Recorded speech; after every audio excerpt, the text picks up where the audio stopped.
In this video, we will show you how to make E-invoice, that is LHDN compliance. First, go to Invoice section. Create an invoice as usual. Skip this step if the invoices are ready.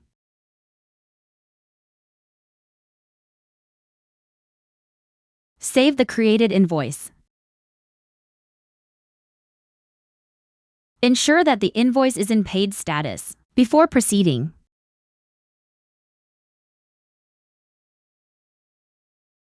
Then go to E-invoice and click Import Consolidate Invoice to select the invoices that you want to submit.